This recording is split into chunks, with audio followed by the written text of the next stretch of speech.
Europe Day in May each year signifies peace and unity in the EU. Here in the UAE, it's being represented by a photography exhibition in Dubai's historic quarter.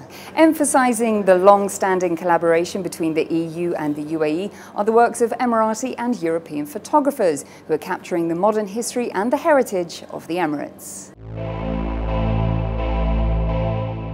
Member state ambassadors mingled with VIP guests at the grand opening of an exhibition which encapsulated the EU's theme for Europe Day this year, that of cultural heritage. In celebration of friendship and unity between the EU and the UAE, Emirati photographer Aisha Abbasi displayed images that she took during time spent exploring Italy's Dolomites. Over the years, I've seen the relationship grow and blossom, and I think it's created for us like a second home, to be very honest. And I'm very happy that I get the chance to go to Europe and shoot, and I think all this is driven back to this relationship that we have grown together as nations. Europe Day marks the anniversary of a speech given by French Foreign Minister Robert Schuman in Paris in 1950. L'Europe ne se fera pas d'un coup, ni dans une construction d'ensemble. His proposal was for new political and peaceful cooperation within Europe, and his declaration is considered a cornerstone of today's European Union.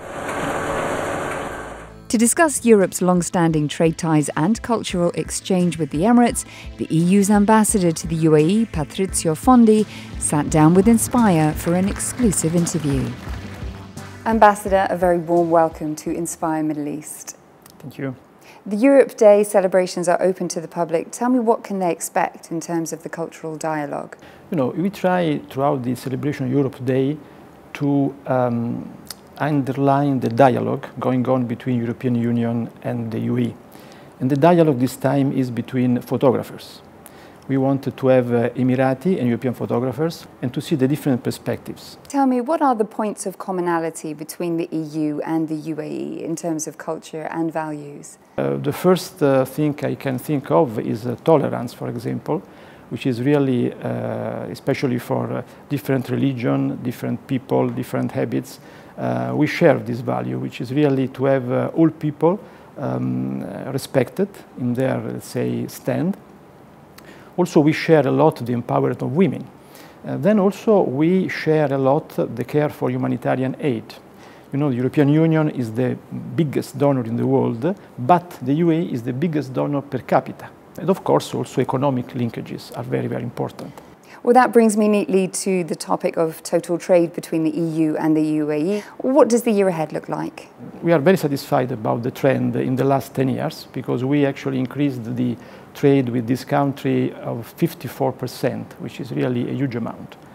Let's say that of this 52 billion euro, about 42 are export from European Union to the UAE, and about 10 billion euro are on the import from the UAE.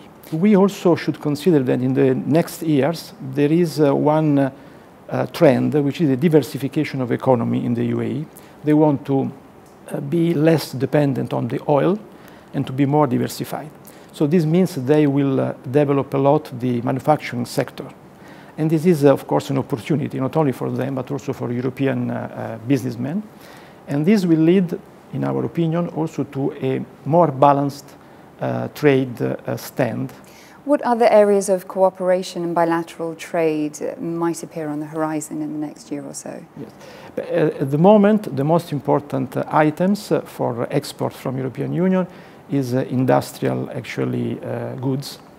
For example, machinery, transportation goods, aircrafts, of course, locomotives, this kind of very advanced products.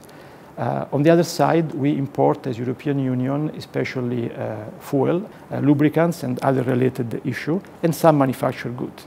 We're entering the holy month of Ramadan. What does this time of year mean to you personally? Ramadan for me was really a new experience when I started my life in Middle East. What I appreciate more of this time of the year is really the atmosphere. So sometimes you are surprised how they can have the energy after a day of fasting to go maybe until 2 o'clock at night around. So I was quite impressed positively because it's a very nice experience. Your Excellency, thank you so much for speaking to Inspire Middle East. You are very welcome. Thank you to you.